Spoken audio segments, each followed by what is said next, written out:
Estamos en una serie de devocionales, hermanos, acerca del libro que escribió el puritano John Bunyan, El progreso del peregrino. Pero antes de empezar, mis queridos hermanos, vamos a orar para que Dios nos ayude en esta tarde. Oremos. Bendito Padre, Dios Todopoderoso, estamos reunidos, Señor, un miércoles más, con la intención de orar conforme a tu palabra, sabiendo, Señor, que en los méritos de nuestro Salvador Jesucristo, tú nos escuchas, Padre. También sabemos que el Espíritu Santo nos ilumina y nos muestra cómo orar. Él nos muestra lo que tu palabra preciosa dice, nos muestra tu voluntad. Y aquí estamos, Señor, hoy dispuestos a honrarte con las oraciones, Señor. Pero también te pedimos que nos permitas tener un tiempo de devoción donde podamos comentar sobre este libro, donde podamos extraer aplicaciones para nuestro diario vivir y nuevamente que seamos recordados de lo que Cristo hizo por nosotros. Gracias, Señor, te damos por este espacio. Gracias por los hermanos que nos acompañan, por los que vienen en camino y los que no pudieron venir. Sé tú con ellos, Señor, mostrándoles siempre tu verdad por medio de tu palabra. Te lo pedimos en el nombre de Cristo Jesús. Amén. La vez pasada, no sé si recuerdan, nos quedamos donde Cristiano le pregunta a Buena Voluntad si podía librarlo de su carga. Buena Voluntad le contestó: con respecto a tu carga, debes conformarte a llevarla hasta que llegues al lugar de alivio, pues se caerá de tus hombros por sí misma. Lo hemos dicho anteriormente, hermanos, que la carga de Cristiano no le fue quitada rápidamente después de su conversión. Su carga no era su pecado en sí, pero servía para hacerle recordar su pecado. Cuando por fe creemos en nuestro Señor Jesucristo, somos justificados y luego por el poder del Espíritu Santo que mora en nosotros, Él empieza a hacer una buena obra. Buena obra que, como dice Filipenses 1:6, estando persuadido de esto, que el que comenzó en vosotros la buena obra, la perfeccionará hasta el día de Jesucristo. La gracia de Dios lo que hace es producir un gozo en el creyente aquí en el presente. Es el creyente disfrutando de la buena obra que el Espíritu Santo está haciendo en él. Pero también esa buena obra nos expresa confianza. Confianza en que perseveraremos en la gracia de Dios hasta el día de Jesucristo, hasta que nuestro Señor venga por nosotros. También dijimos que Cristo no es el ejemplo de nuestra fe, sino el autor y el consumidor de ella. Hebreos 12:2, puestos los ojos en Jesús, el autor y consumador de la fe, el cual por el gozo puesto delante de él sufrió la cruz, menospreciando el oprobio, y se sentó a la diestra del trono de Dios. A algunos creyentes les cuesta un poco más llegar a comprender plenamente la gracia de Dios y experimentar los efectos que hace. Por eso Cristiano seguía llevando ese sentimiento de culpa hasta que llegó al lugar de alivio, que fue la cruz. Y eso lo vamos a ver más adelante. Así que vamos a continuar, hermanos, donde nos quedamos la vez pasada en la narrativa. En esta nueva sección que vamos a empezar, leemos que después que Buena Voluntad lo despidió, Cristiano ciñó sus lomos y se preparó para el camino. Buena Voluntad le dijo que a poca distancia de la puerta llegaría a la casa del intérprete y que ahí debería de llamar nuevamente para que se le enseñasen cosas notables y buenas. Hasta este punto del peregrinaje de Cristiano, él ha experimentado la bondad de Dios, ¿verdad? Lo hemos visto cómo Dios ha sido bueno con él. Ahora se le está indicando algo nuevo. Se le está indicando que dedique tiempo en buscar en la bendita palabra cosas notables y buenas. Cosas que le serán de gran beneficio para su peregrinaje. No puede haber un peregrinaje, hermanos, si no tenemos esas cosas notables y buenas. Ahora, lo que está haciendo John Bunyan en esta sección es describir la palabra de Dios como la casa del intérprete. Yo sé que esta parte es hermosa de la alegoría y para muchos de nosotros que lo leíamos, hasta que uno estudia a profundidad, no ve estas cosas, pero la casa del intérprete en sí es la palabra misma. Porque ahí en la casa del intérprete vamos a ver lecciones que serán de mucha edificación. Vamos a ver imágenes celestiales con un estilo puro y profundo, un estilo dulce, con una apelación emocionante a los efectos más profundos del corazón. Y eso es lo que hace la palabra de Dios. Y definitivamente nuestro nuevo personaje, intérprete, sin duda es el Espíritu Santo, con su influencia iluminadora y santificadora en el corazón del creyente. Entonces leemos que cuando Cristiano llegó a la casa del intérprete, dice que llamó una y otra vez. Ahora, esto no significa, hermanos, que el Espíritu Santo sea lento a iluminarnos con su verdad, sino que debemos ser diligentes a escudriñar la palabra de Dios y orar fervientemente para que el Espíritu Santo nos enseñe y aplique sus verdades en nuestros corazones. Estamos hablando de un deseo de conocer y de escudriñar la palabra. Y es el Espíritu Santo el que nos da ese deseo, hermanos.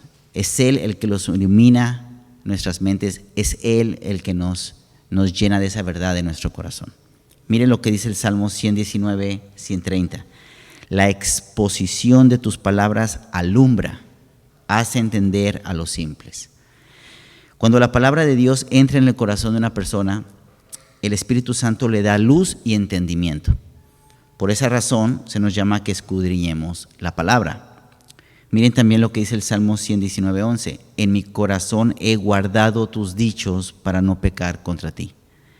Y en Efesios 1, del 17 al 18, se nos dice que el Espíritu Santo da sabiduría y revelación respecto a Cristo y nos abre los ojos del entendimiento para que podamos conocer los propósitos de Dios en nuestras vidas.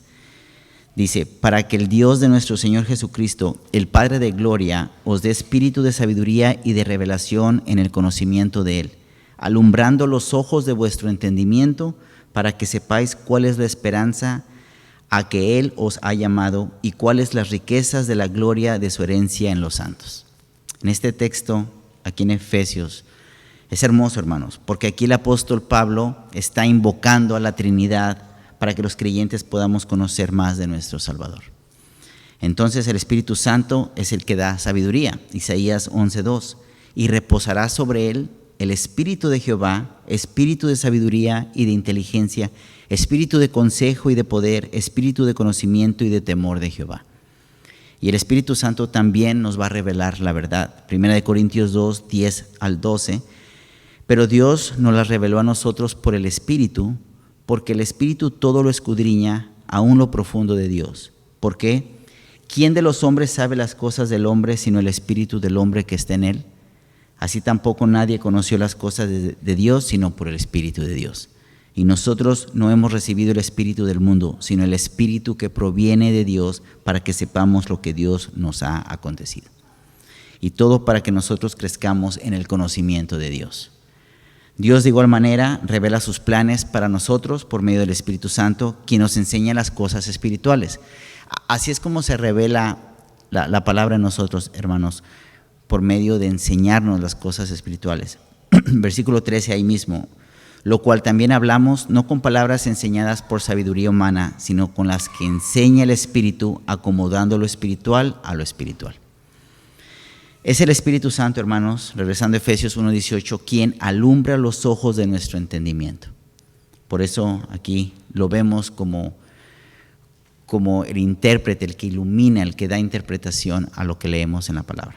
Nosotros necesitamos más luz en nuestras mentes y corazones, hermanos, para apreciar las riquezas de la gracia de Dios. La luz del Espíritu Santo siempre nos enseñará y nos señalará a la palabra para nuestra instrucción.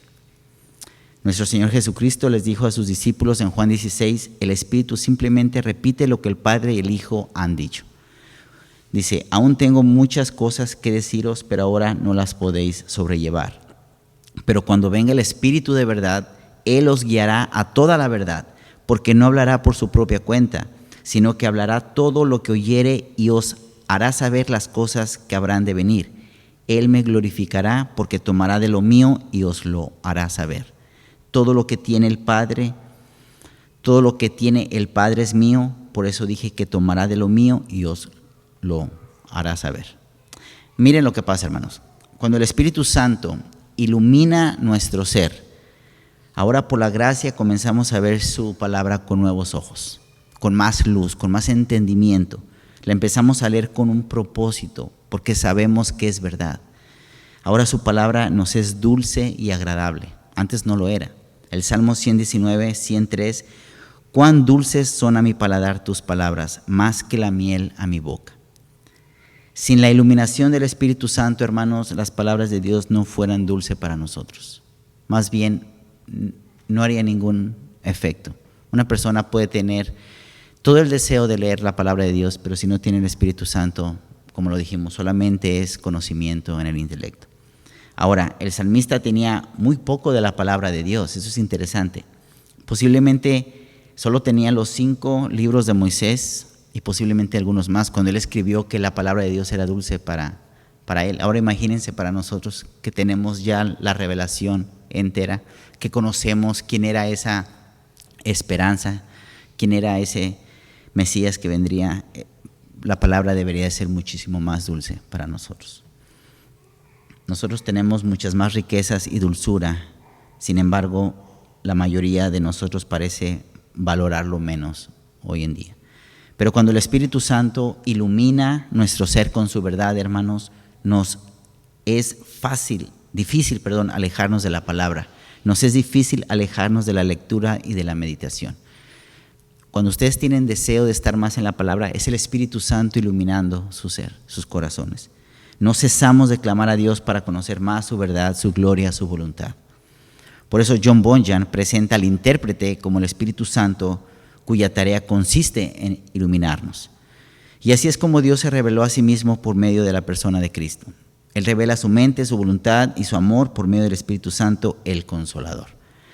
Ahora, en esta parte de la narrativa, lo que vamos a ver es que intérprete llevará a cristiano hacia un conocimiento más profundo de la verdad por medio de 7 visiones.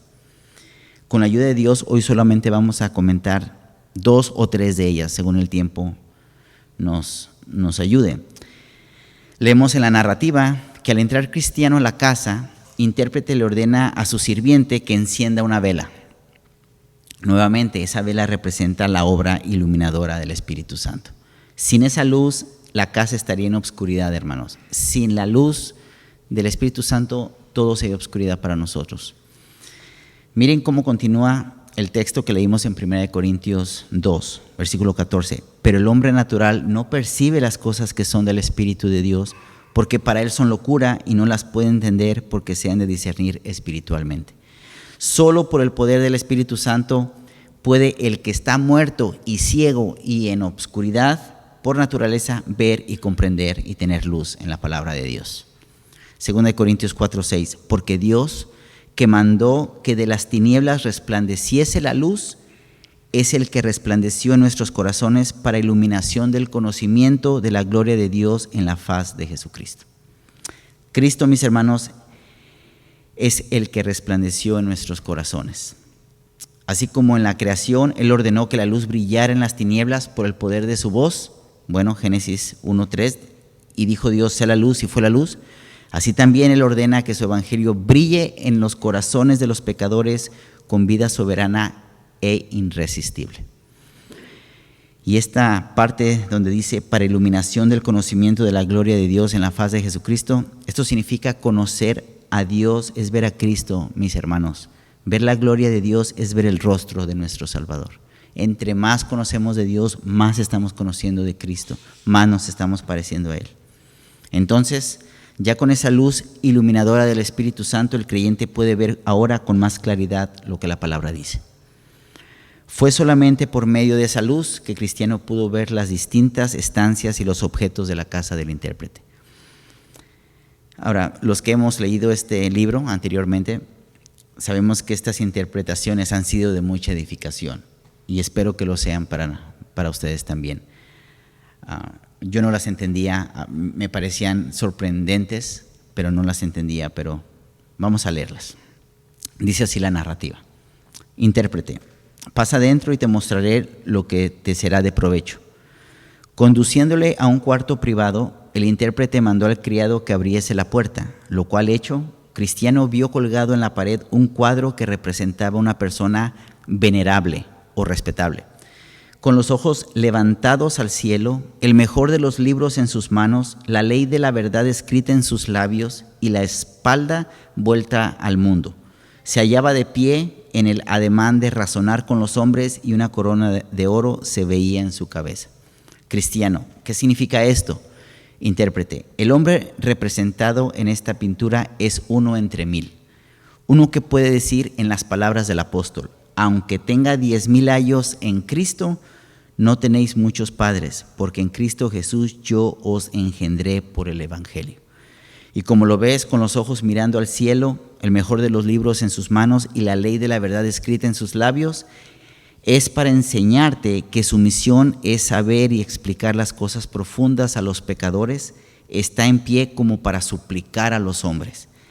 El tener la espalda vuelta al mundo y una corona en la cabeza es para hacerte entender que con despreciar y hacer poco caso de las cosas presentes, por amor al servicio de tu Señor, tendrá la corona como premio en el mundo venidero.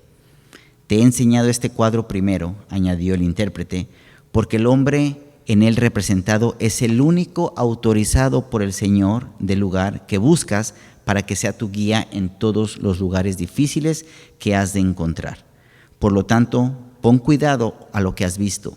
No sea que el camino te encuentres con alguno que con pretexto te dirija bien, te encamine a la muerte. En esta primera interpretación o en esta primera lección, intérprete que le está dando intérprete a Cristiano, hay algo que me llamó mucho la atención, hermanos, y no sé si lo notaron. Es que lo primero que Cristiano nota en el cuadro es que el hombre tiene un semblante venerable. Esto significa serio, respetable, honorable. Y es porque este hombre representa a un verdadero ministro del Evangelio, hermanos. Este hombre representa a un pastor fiel. Y su semblante habla de la seriedad de su llamado ante Dios.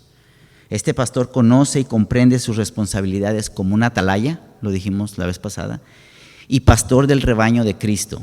Es serio porque es consciente de su vocación, conlleva a verdaderos peligros, así como a grandes recompensas. Intérprete lo describe como uno entre mil. Y el texto que cita es 1 Corintios 4, del 14 al 16. Y dice así: no escribo esto para avergonzaros, sino para amonestaros como a hijos míos amados.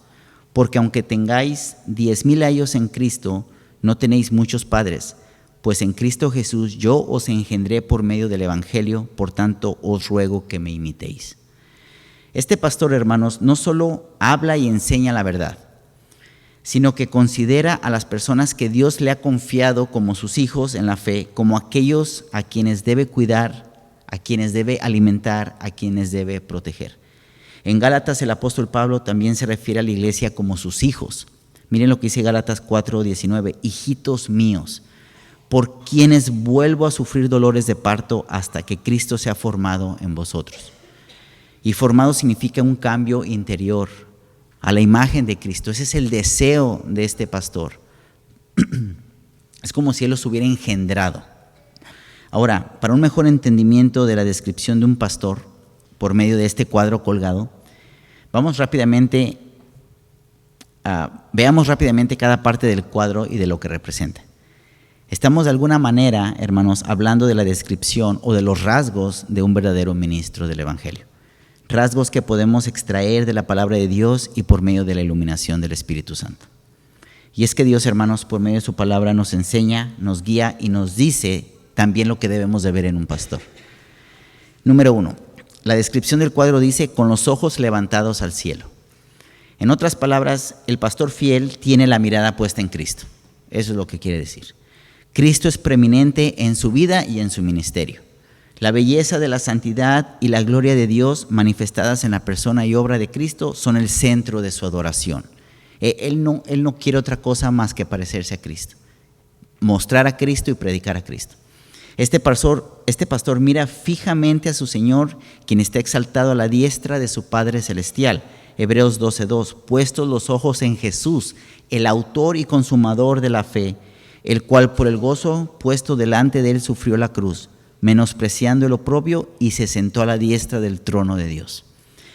Puestos los ojos en Jesús, hermanos, implica que deben concentrarse solamente en Él, y no solamente en Él como un ejemplo, no, sino también como su fuente de esperanza y confianza, como su Señor y Salvador, porque Cristo es lo único que un pastor necesita. Miren lo que comenta Charles Spurgeon en esta interpretación.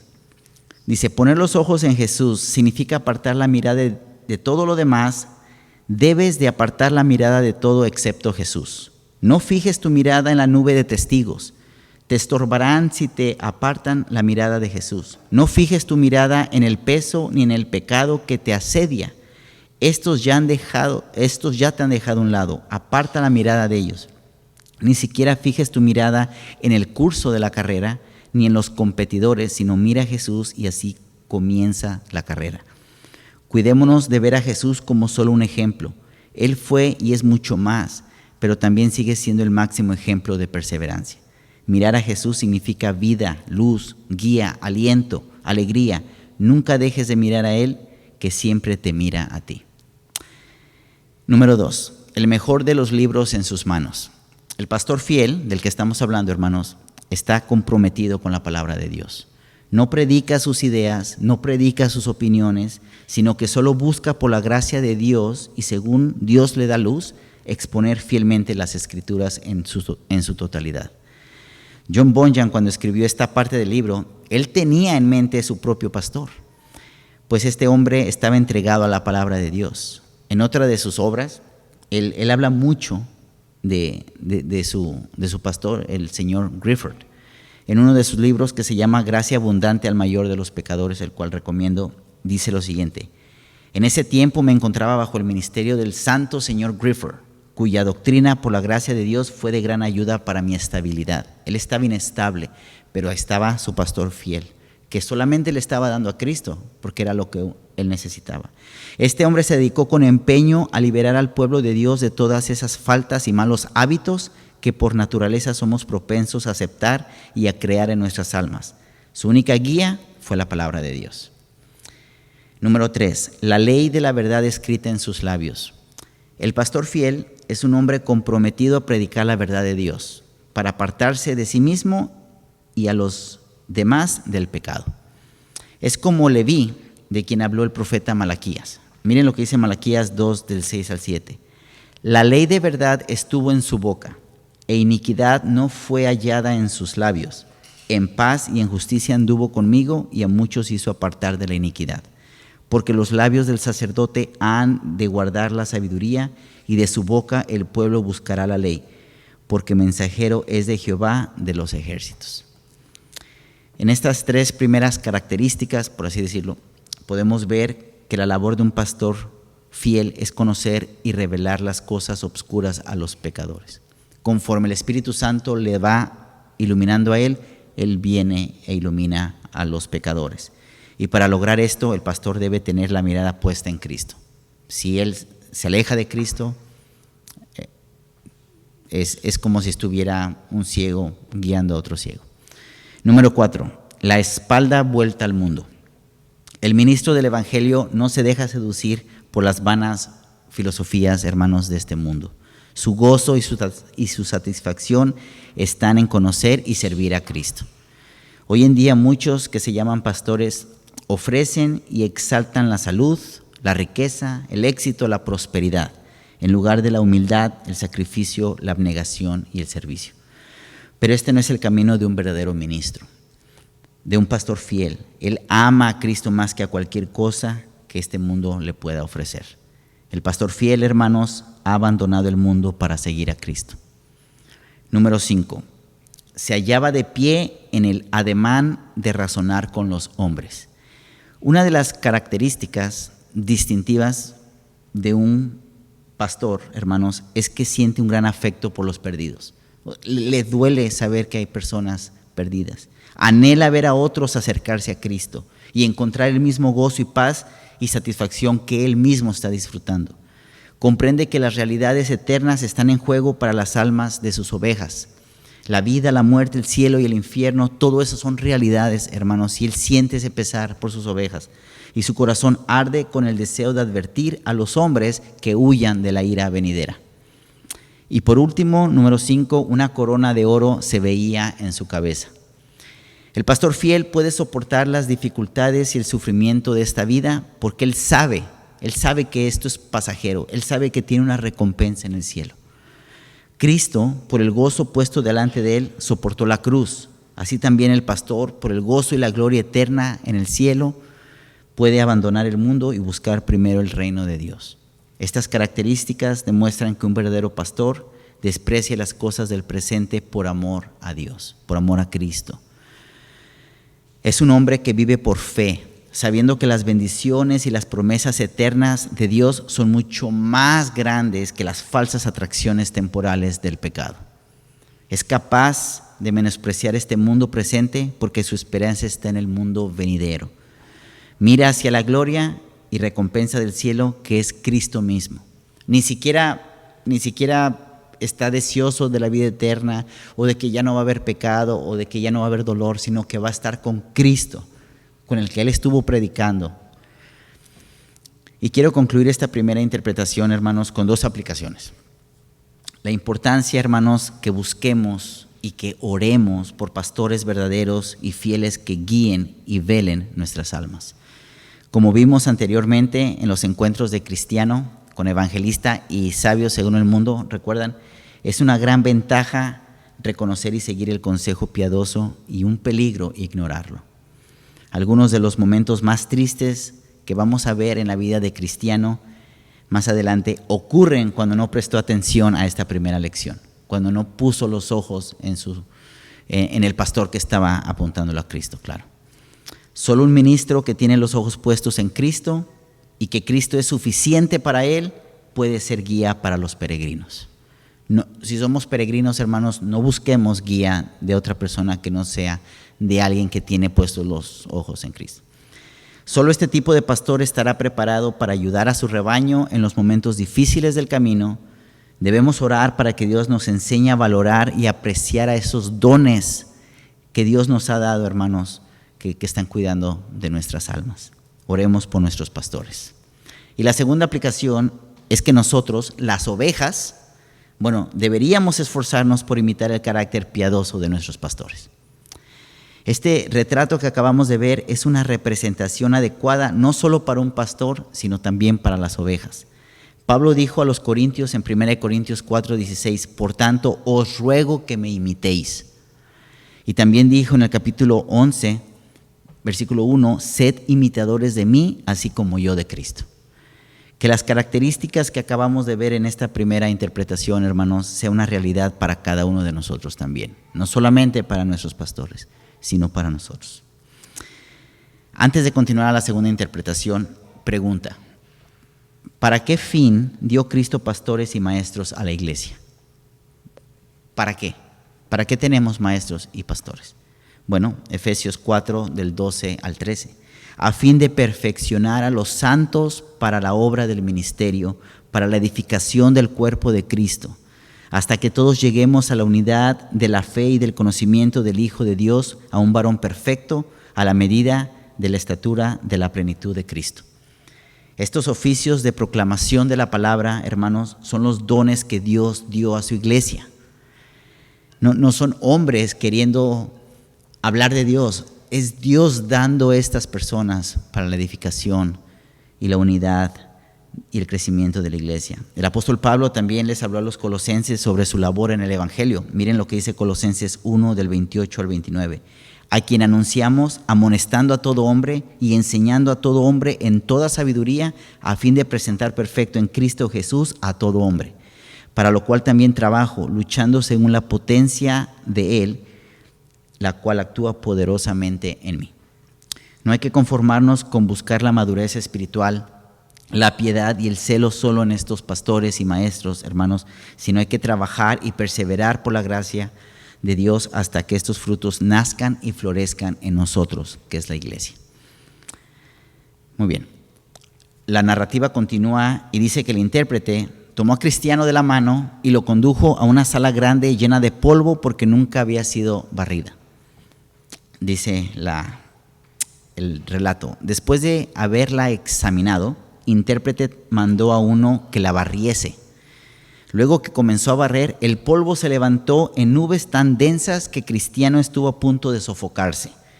Entonces el intérprete llamó a una criada que estaba cerca, trae agua y rocía la sala. Hecho esto, ya fue barridos sin dificultad. Cristiano, ¿qué significa esto? Estoy seguro que muchos de ustedes recuerdan esta escena. Intérprete lleva a Cristiano de la mano a un salón lleno de polvo, y lo que es interesante es que John Bunyan explica la alegoría de lo que significa esta alegoría. El salón representa el corazón del hombre y el polvo es el pecado original o las corrupciones que lo han contaminado y lo han incapacitado para la presencia de Dios. Y lo que estamos viendo en esta segunda interpretación, hermanos, es una sencilla ilustración de la enseñanza de Pablo a los romanos sobre la relación entre la ley y el evangelio. Eso es lo que estamos viendo. El hombre que entra a barrer es la ley.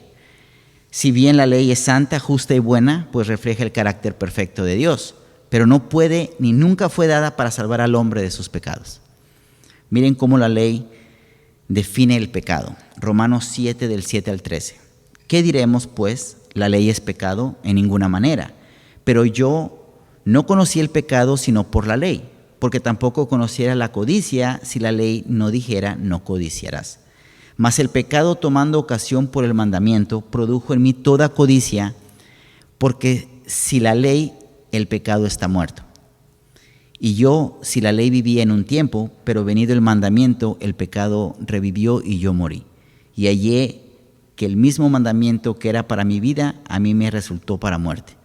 Porque el pecado, tomando ocasión por el mandamiento, me engañó y por él me mató. De manera que la ley a la verdad es santa y el mandamiento santo, justo y bueno. Luego, lo que es bueno vino a ser muerte para mí, en ninguna manera, sino que el pecado, para mostrarse pecado, produjo en mí la muerte por medio de lo que es bueno, a fin de que por el mandamiento del pecado llegase a ser sobremanera pecaminoso. La ley puede exponer la vileza del corazón humano, pero es incapaz ni es un remedio para purificarlo. De hecho, la llegada de la ley, en lugar de purificar, aviva el pecado y lo hace más evidente. Como dice Pablo en Romanos 5:20, pero la ley se introdujo para que el pecado abundase. Cuanto más se esfuerzan los hombres por salvarse guardando la ley, hermanos, más pecado se revela y sale a la luz. Eso es lo que están haciendo. Cristiano lo vivió en el monte Sinaí, ¿se acuerdan? Cuando lo vio tan pendido, tan pendiente, él aprendió que su única esperanza de salvación se encontraba en la cruz, no en la ciudad de legalidad.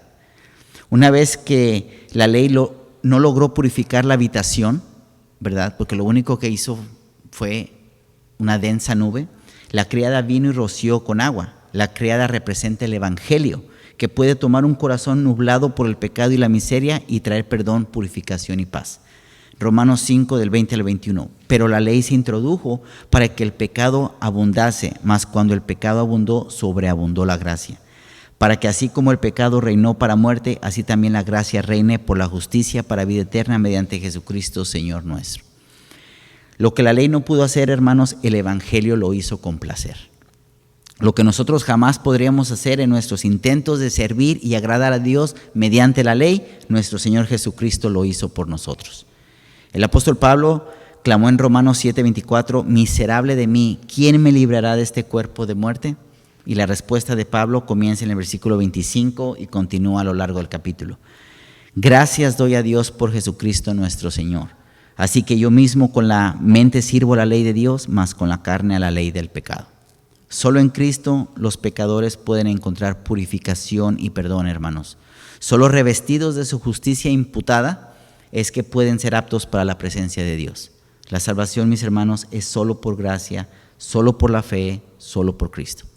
Efesios 2, del 8 al 9, porque por gracia sois salvos por medio de la fe, y esto no de vosotros, pues es don de Dios. No por obras, no por cumplir la ley, para que nadie se gloríe. Entonces la ley señala el pecado, y vivir solamente ciñéndose de la ley aumenta el poder del pecado en nuestras vidas, hermanos. La ley es incapaz de quitar el pecado, no fue diseñada para eso, nunca lo hará. Solamente el agua del evangelio nos puede purificar. Dicho de otro modo, la ley nos revela nuestro pecado y por tanto nuestra necesidad de Cristo, el Salvador de los pecadores. Ahora, la convicción de pecado en sí misma no es la conversión a Cristo. Lo vimos en la prédica pasada. La santa ley puede ser como la luz del sol en un charco estancado que hace que apeste todavía peor que antes. Feliz temblaba, pero no era convertido.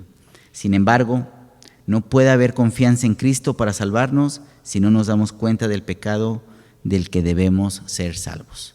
Pregunta: ¿de qué manera la ley de Dios ha descubierto nuestro pecado? ¿Lo está haciendo?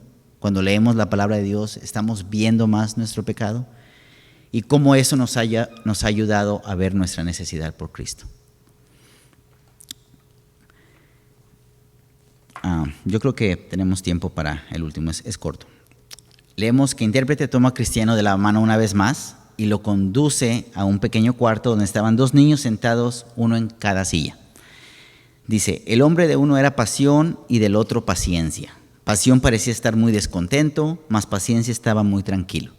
Entonces preguntó Cristiano: ¿por qué está descontento Pasión?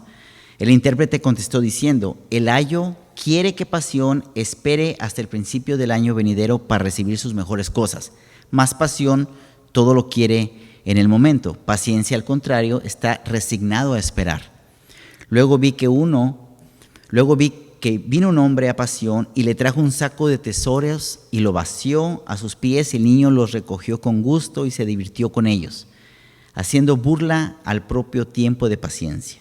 Mas vi que en poco tiempo todo lo había desperdiciado y no le quedaron más que andrajos. Cristiano, explíqueme usted, señor intérprete, ¿qué significa esto? Esta es la tercera lección que vemos, hermanos, en la casa del intérprete. Cristiano observa a 2 niños reaccionando ante los deseos de su gobernador. Todos tenemos un gobernador, hermanos, alguien que nos gobierna. O es Dios o es el diablo.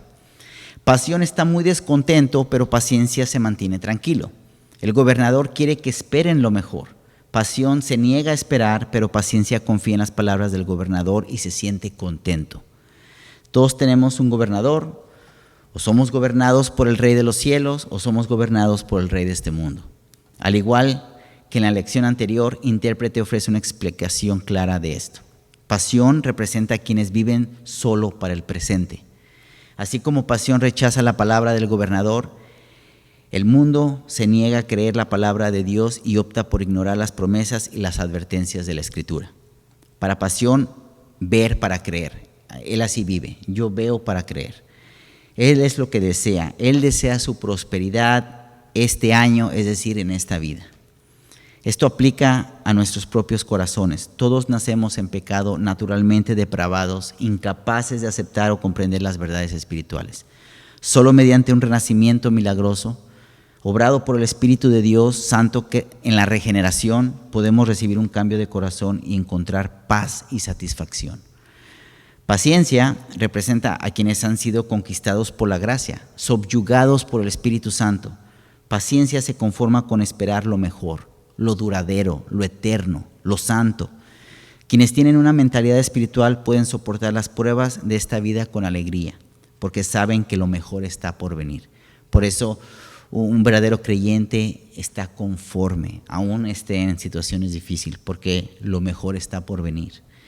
Y de aquí podemos extraer varias aplicaciones. Primero, debemos aprender el valor de la paciencia, hermanos. Se ha perdido el contacto de la paciencia hoy en día, especialmente en la iglesia. Es muy difícil que seamos pacientes. Queremos todo ahora y con el mínimo esfuerzo. Mientras que las generaciones pasadas trabajaban meses para cultivar sus propios alimentos, dedicaban horas preparando su comida, horas en el estudio, horas en la meditación de la palabra. Y nosotros hoy todo lo queremos rápido. Hoy queremos que las cosas, no tenemos paciencia. Pero para Dios el tiempo es precioso y es útil. Él se deleita en dedicar tiempo a cumplir sus propósitos.